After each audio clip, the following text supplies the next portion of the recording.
Hi guys, welcome back to Targeter. അപ്പോൾ നമ്മൾ ഈ പരിപാടി നടക്കുന്നത് വെച്ചാൽ നമ്മുടെ പുഴയിൽ നമ്മൾ ചൂണ്ടാനുള്ള കടവ് അവർ ഇറങ്ങി വൃത്തിയാക്കിക്കൊണ്ടിരിക്കുക. നമ്മുടെ ചൂണ്ട മൊത്തം തടഞ്ഞ് പൊട്ടിയിട്ടേ അവർ വൃത്തിയാക്കിക്കൊണ്ടിരിക്കുകയാണ്, തടസ്സം മാറ്റാണ്. അതിൻ്റെ ഇടയിൽ നമ്മുടെ തടഞ്ഞ് പൊട്ടിയ കുളത്തിന് നമ്മുടെ കാലുമ്പോൾ കയറിയത്. അപ്പോൾ എല്ലാവരും സൂക്ഷിച്ച് വേണം ചെയ്യാൻ. പിന്നെ ഇവർ നല്ല പ്രൊഫഷണൽസാണ്, അതുകൊണ്ടാണ് ഇവർ ഇറങ്ങി ചെയ്യണത്. ഇത് കണ്ട് ആരും അനുകരിക്കരുതിട്ടാ. ഇത് എന്താ പരിപാടി എന്ന് വെച്ചാൽ കളം തെളിക്കലെന്ന് പറയും, കാർ ഫിഷിങ്ങിനെ പിടിക്കാനായിട്ട്. നമ്മുടെ അടുത്ത് കുറേ പേര് നമുക്ക് മെസ്സേജ് പറഞ്ഞിട്ടുണ്ടായിരുന്നു, ബ്രോ നമുക്ക് കാർ ഫിഷ് കിട്ടണില്ല എന്ന്. അങ്ങനെ പെട്ടെന്ന് കിട്ടില്ല. കാർ ഫിഷിങ് കിട്ടണമെന്ന് വെച്ചാൽ അതിന് കളം തെളിക്കണം എന്ന് പറയും. അതാണ് ഈ പരിപാടി എന്ന് വെച്ചാൽ 3-4 ദിവസം നമ്മൾ ചൂണ്ടണ സ്ഥലത്ത് ഇങ്ങനെ കൊണ്ടുപോയി തീറ്റ ഇടണം. ഇത് കണ്ടില്ലേ, നമ്മൾ ഈ ഇടണ തീറ്റ എന്ന് വെച്ചാൽ കേരള ഫീഡ്സാണ്. നമ്മൾ ചൂണ്ടാൻ വേണ്ടി കുഴക്കണ ഫീഡുണ്ടല്ലോ, അത് നമ്മൾ കേരള ഫീഡ്സ്, നമ്മൾ പശുവിനൊക്കെ കൊടുക്കുന്ന കേരള ഫീഡ്സ് ഉണ്ട്. അതങ്ങനെ തന്നെ വാങ്ങിയിട്ട് നമ്മൾ ഒരു 3-4 ദിവസം അടുപ്പിച്ച് നമ്മൾ ചൂണ്ടുന്ന സ്ഥലത്ത് കൊണ്ടുവന്ന് ഇടാണ് ചെയ്യുക.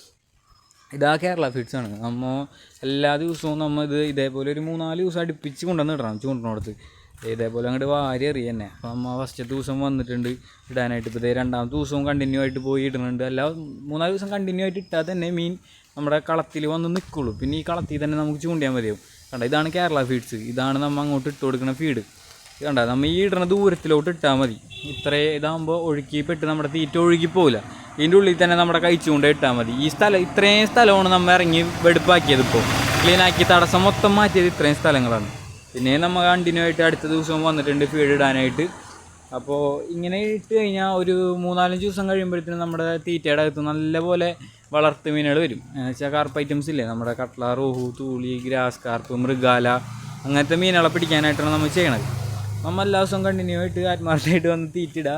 നമ്മുടെ തീറ്റയിൽ ഡെയിലി 15 കിലോ തീറ്റ വെച്ചിട്ടാണ് നമ്മൾ കളം തെളിക്കുന്ന സമയത്ത് ഇട്ടിരുന്നത്. വെച്ചാൽ നമ്മുടെ കളത്തിൽ നമ്മൾ തന്നെ ചൂണ്ടാറുള്ളൂ, അതായത് നമുക്ക് ധൈര്യമായിട്ട് തീറ്റിടുക. അതുകൊണ്ട് നമ്മൾ അങ്ങനെ ഇട്ട് ചൂണ്ടിരുന്നത്. അപ്പോൾ പരമാവധി നമ്മുടെ തീറ്റ ഇടുമ്പോഴേ 3 നേരമായിട്ട് ഇടാൻ ശ്രമിക്കുക. കാലത്ത്, ഉച്ചയ്ക്ക്, വൈകിട്ടായിട്ട് ഇടാൻ ശ്രമിക്കുക.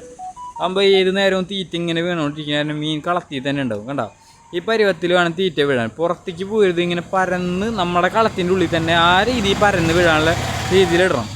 അങ്ങനെ ഇട്ട് കഴിഞ്ഞാൽ എന്തായാലും 3-4 ദിവസം കഴിയുമ്പോഴത്തേനും മീൻ വന്ന് മറഞ്ഞ് തുടങ്ങും. പിന്നെ നമ്മളെ തീറ്റയിൽ മീൻ എടുക്കും.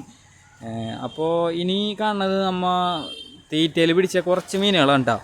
കുറച്ച് ക്ലിപ്പ് മാത്രമേ ഇടാക്കിയിട്ടുള്ളൂ. ഇതൊക്കെ ഉണ്ടാവും, നല്ല അടിപൊളി റോഹു മീനാണ്, ചൊമ്പൻ എന്ന് പറയും നമ്മുടെ നാട്ടിൽ. ഈ വീഡിയോ ഒക്കെ നമുക്ക് നല്ല വൈറലായതാണ്. ഈ വീഡിയോ ആണ് നമ്മൾ നല്ല റീച്ചായിട്ട് നമുക്ക് കുറേ പേര് മെസ്സേജ് ഉണ്ടായിരുന്നു.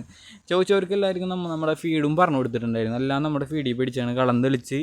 അപ്പോൾ നമ്മുടെ എല്ലാ കൂട്ടുകാരന്മാരും എൻജോയ് ചെയ്ത് മീൻ പിടിക്കുക. കിട്ടിയിട്ട് റിസൾട്ടൊക്കെ നമ്മളെടുത്ത് പറയാം. അപ്പോൾ എല്ലാവർക്കും ഓൾ ദി ബെസ്റ്റ്. ഓക്കേ.